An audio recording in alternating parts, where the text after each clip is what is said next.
Okay. We have a matchup for you in round 4. Thanks to the lovely Matt Stone for providing it for us. As well as the great Sam Hammond, our judging crew here today. Getting me the deck list, making the announcements, doing the things that I cannot do from this booth. Greatly appreciate, guys. Thank you. We have Snook, the one and only Adam Snook, newly married, newly Pro Tour qualified Adam Snook on your right. He's playing Jund, boring Jund with Rabble Masters, Lilies, Kolagons, Terminates, blah, blah, blah. You guys know the drill about Jund. He's playing against Rodney Bedell on your left. Rodney Bedell playing Storm. How exciting. How exciting. Such tantalizing gameplay. Such titillating gameplay. Let's see what he's got in hand. He gets ready to show Snook his hand. But no. Just a Scoos. Scoos is good, though. Scoos is good. Scoos threatens the Past in Flames, the Grape Shots, etc., etc. Might force Rodney's hand here something like a Manamorphose into Grape Shot. Which in itself is okay, right? You trade 1 for 1, you delay the Storm player a little bit. Of course, Snook would rather have the Scoos in play, but at least it trades with something. Snook here threatening Rodney's life, not life total, land total, hand total, resource count, and will threaten the ultimate in just a few turns. Rodney has a clock. Might have to deploy a Baral right now without protection. No, it's a Desperate Ritual. Wow, okay. Rodney just going for something this turn. Turn 3. So 3 red, 1 blue. Manamorphose. Looks like we're going to 2 red and 2 blue. What are we doing now? Opt. 3 mana left. He'll draw that.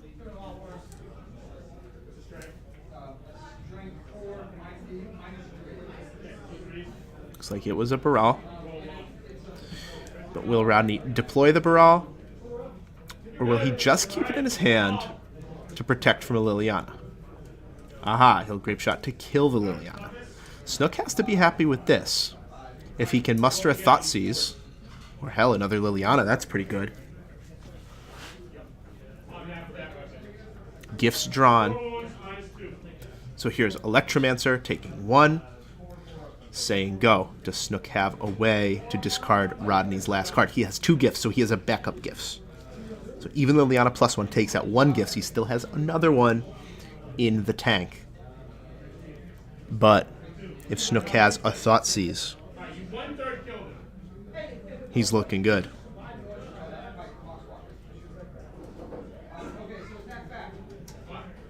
Fatal Push, Scoos. Scoops. Rodney knows when it's time to pack it in. Liliana Lock is real. And he goes to his board. Look at this. Look at this pro move, too, by Rodney. Rodney, who I have to say, Adam, you know, I love you. But I'll tell you what, Rodney's hoodie get up, Rodney's hoodie look, classier, better, sleeker, slimmer, younger, fitter.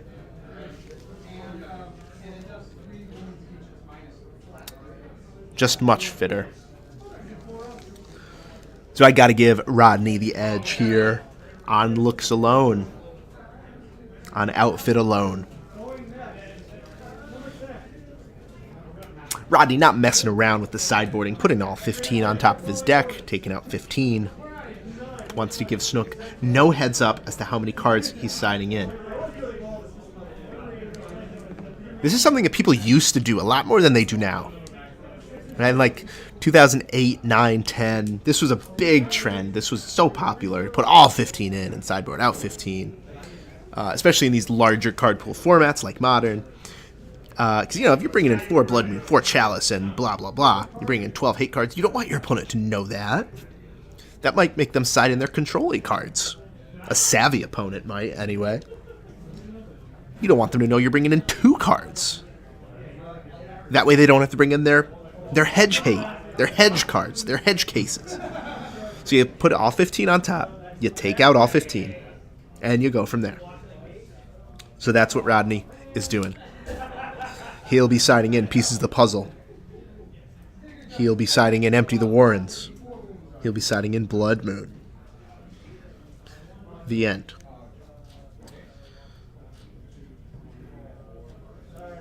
That's 7 cards. Be taking out some number of Gifts Ungiven. Might be taking out a Grape Shot.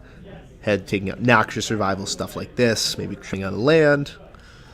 On the other side of it, Adam Snook, the Accomplished, the Grand Prix Top 8er, the Star City Open Top 8er, the Invitational Top 4er. Adam Snook doesn't have much. He got Nihils. He got Graph Diggers. That's about it. Got a Blightning. He got a 1 of Blightning in the sideboard because he's fancy. Because he's a fancy boy. Just decided to sleeve up Mind Rot, did Adam. Not cascading into it. Not Blood Braiding or Bituminous Blasting into it. He's just drawing and playing in his Mind Rot because he's fancy. Because he thinks he's fancy.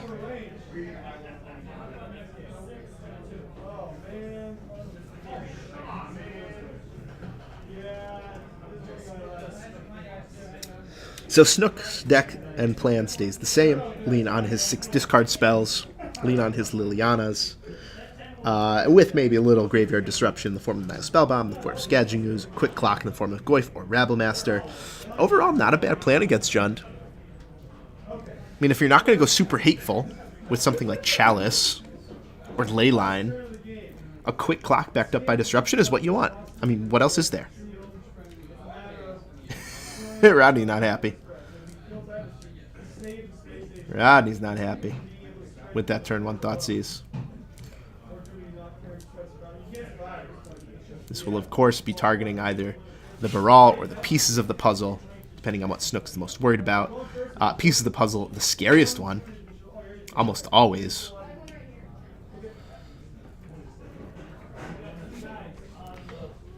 Ooh, but Baral is taken. I am surprised, to be honest.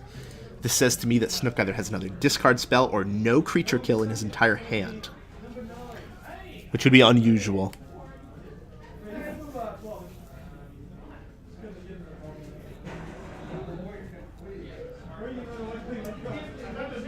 Black Cleave into Brutality. Only mode, of course.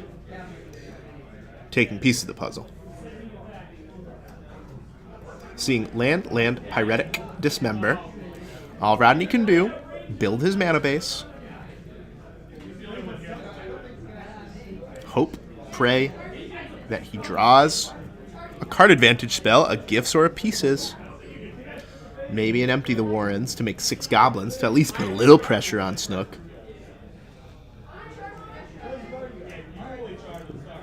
Inquisition. Dismember down. Does he have a Tarmogoyf?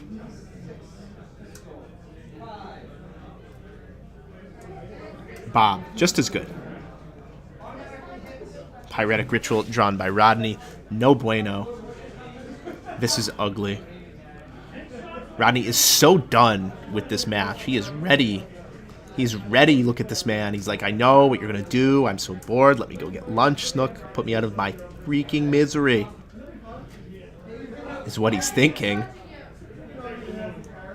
And to be honest, I like him already. Rodney keeps land in hand to discard 2 Lily. This is all over but the crying, unless the top of Rodney's deck is something very specific.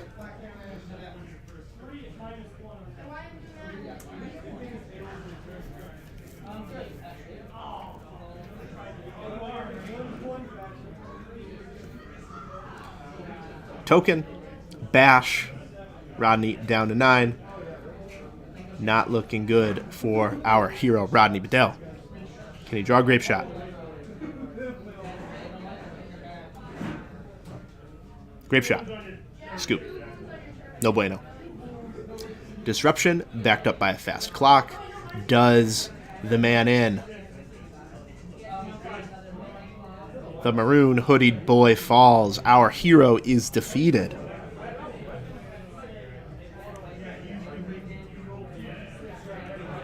Rest in peace, Rodney. You're still 3-1, buddy. Never fear. You can still top 8 very easily. Couple wins, a draw. You'll get there. You'll get your rematch with Snook if you can win a couple more times. Oh, he's 3-1. Adam Snook, 4-0, poised to make yet another top 8 at the Titanium Series.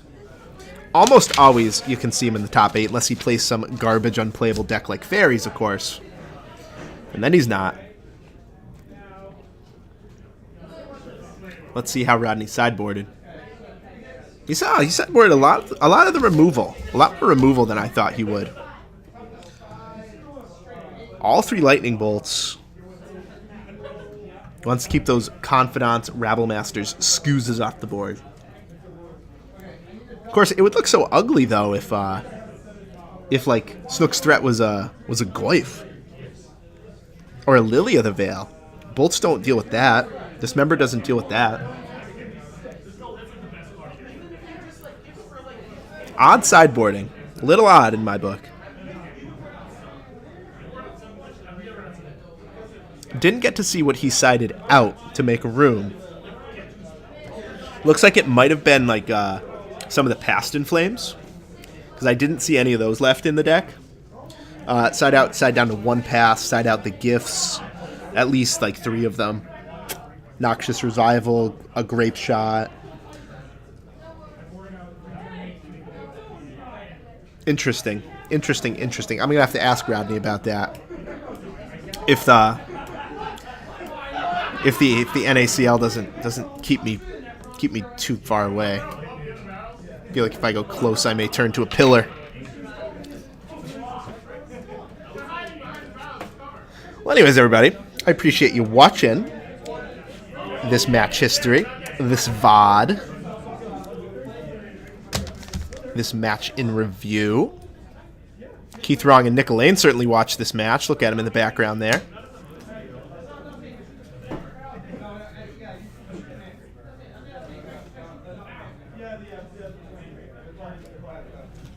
Nick Lane not having the best day. He started 0-1. Keith Wrong started 1-1. Those boys, backs against the wall. But not Adam Snook. He's 4-0. The man with the beanie. Congrats, buddy. Let me know what you think of this recording. Tips, tricks, etc., etc. Contact us on YouTube, Facebook, Twitter.